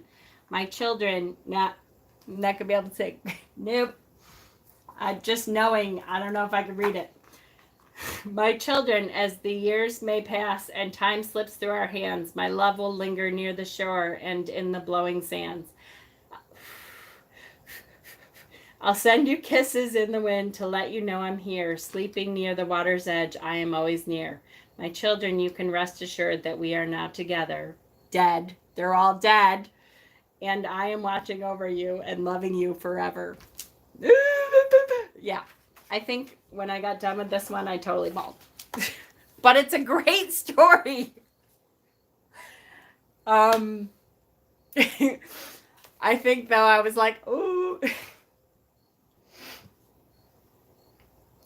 But stupid people are ruining them by climbing them too much. Aw, really? Oh, that's sad. They can't do that, damn it. Yeah, I totally, this is going to be a transitioning. Even though it could be a multiculturalism, because it's the native people of Michigan. Native people of Michigan. So multicultural or in transitioning, death and dying. What do you think? Which one?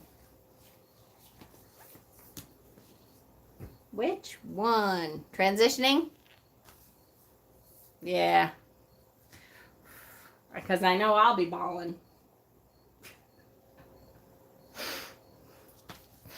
All right, we're almost done for the night because I don't want to, I have a whole bunch more. And I can't, there's only so much I can do. Oh, see, native people.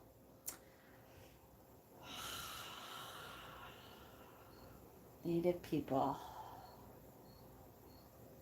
Well, maybe if I try to make it a myth and not connect quite so much to the death of it, then maybe I won't bawl every time I think of it. The little matchstick. Oh, yes. I thought originally Grandma had come back to look after her. Oh, yes. That one had me bawling. You know what else? What's the other one? The bunny one. What's the bunny one that you're like, holy shit, that's what it's about? The old story. What is it about a bunny or a rabbit? What the hell is that story? The same kind of thing that I was like, oh my gosh. It's a really old story that's been around forever, and they have a million books that all right, I'll put it multicultural. What the hell's it called? The something rabbit, or the no, not Peter Cottontail. There's a, oh, this is going to drive me crazy. It's a really old story. And that's what it is. Like it's a horribly sad story though.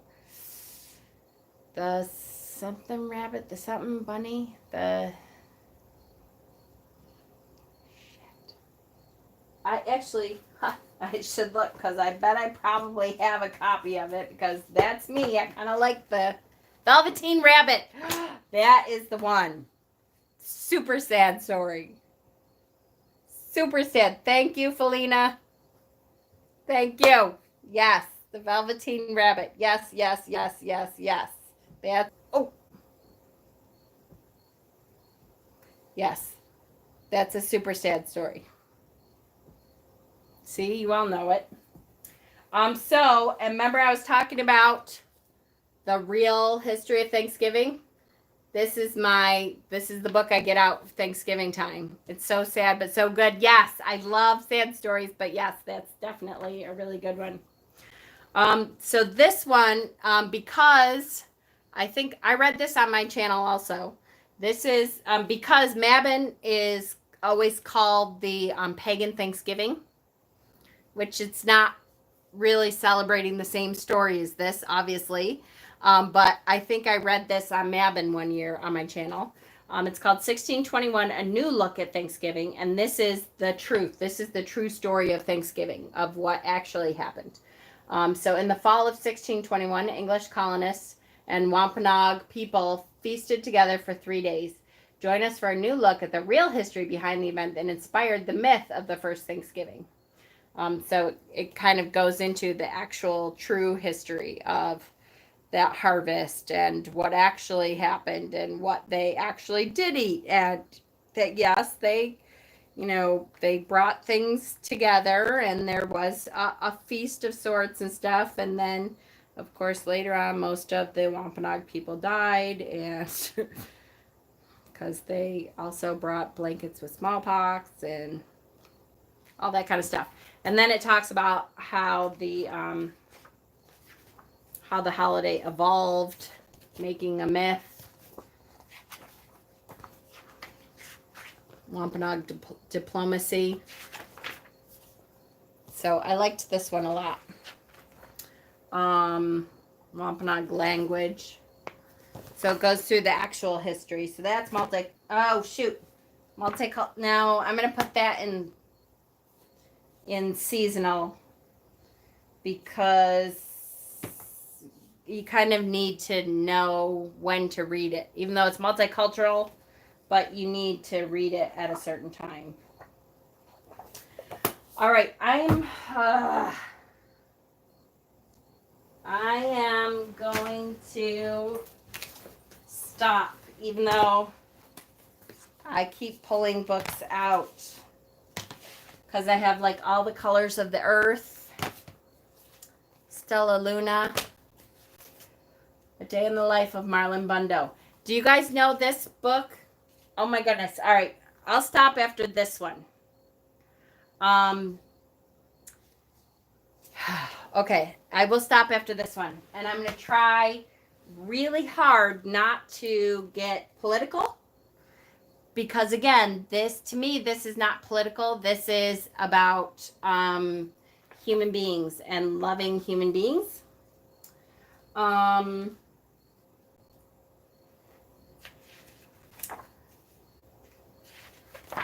Because this book is, you've never seen this? Okay. So this book is, yes, I love Stella Luna too, absolutely.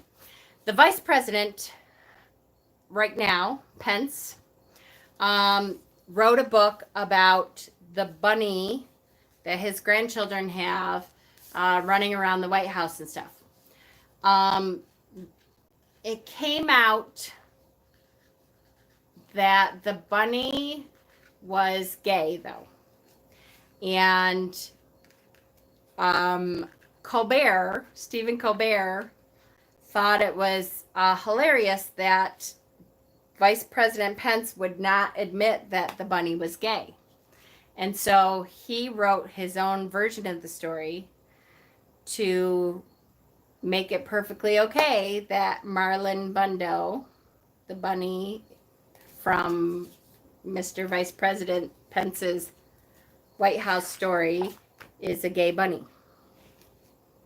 And so and all the proceeds from this book, like other than they had to pay to print it and stuff, but all the proceeds of this book went to one of the gay rights. I think the one, what's the one that was, my brain, the one that was named in honor of the boy who killed himself. Is it Elliot? I want to say.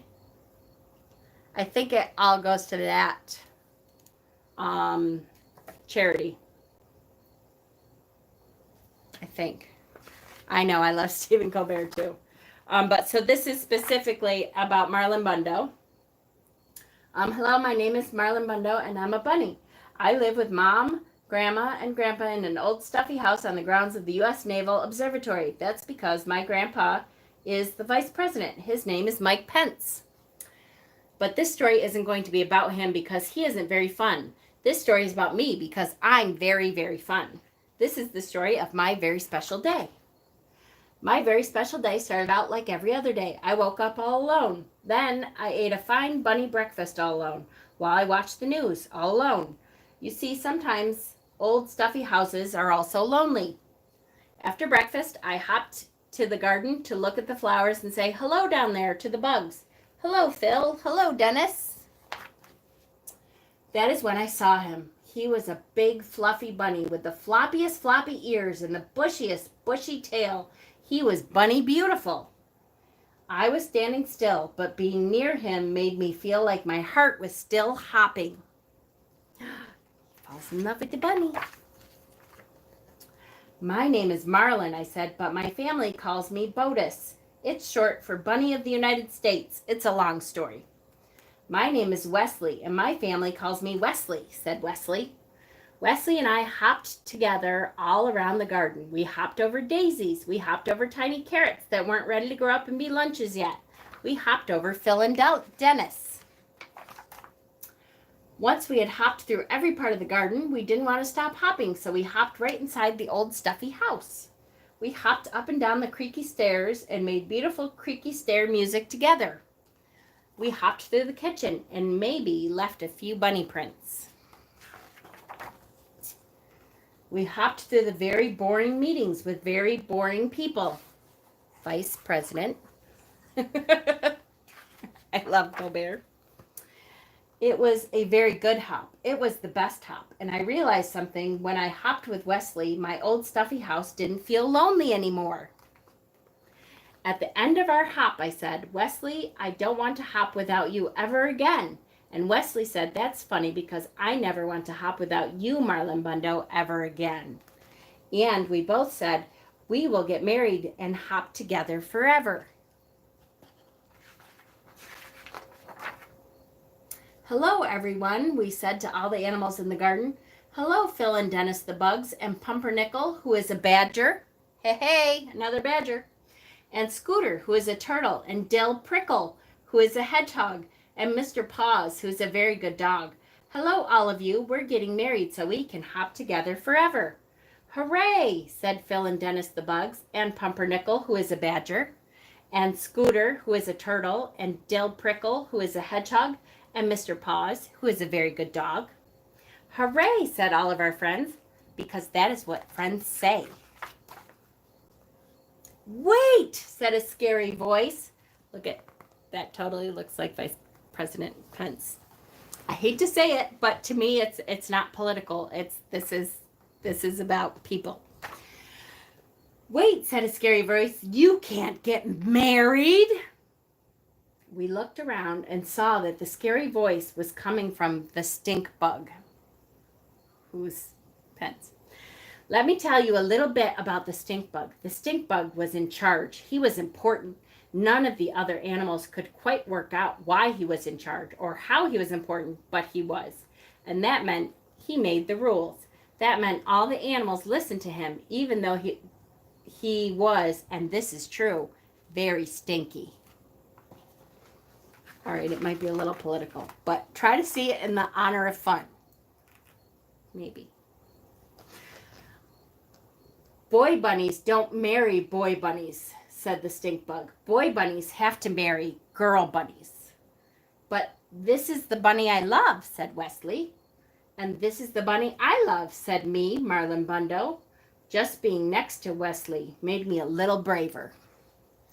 Too bad, said the stink bug. I am the stinkiest and I am important. I am the stinkiest and I am in charge. Boy bunnies marry girl bunnies. Girl bunnies marry boy bunnies. This is the way it has always been. You are different, and different is bad. The other animals whispered nervously amongst themselves. Pumpernickel, who is a badger, came forward. I am different too, he said. I eat my sandwiches crust first. I am different too, said Dill Prickle, who is a hedgehog. I read the ends of books before I read the beginnings, just to make sure they're not too sad for me. I am different too, said Mr. Paws, who is a very good dog. Sometimes I sniff butts, and I don't know why.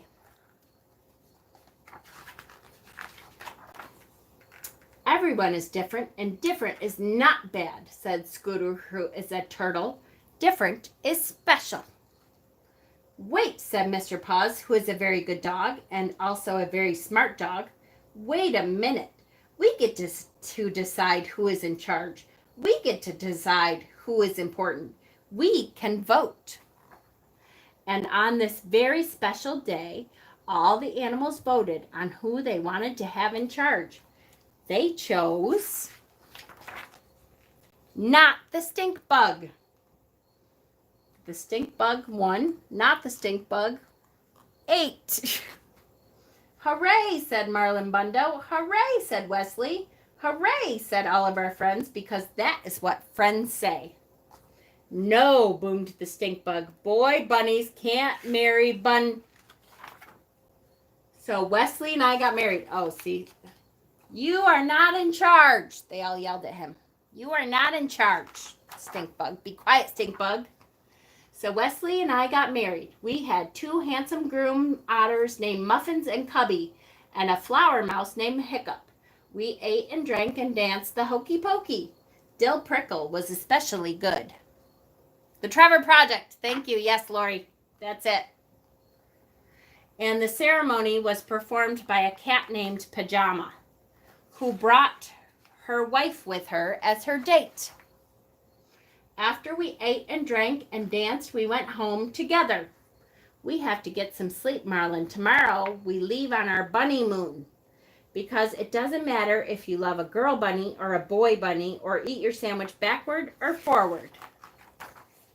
Stink bugs are temporary. Love is forever.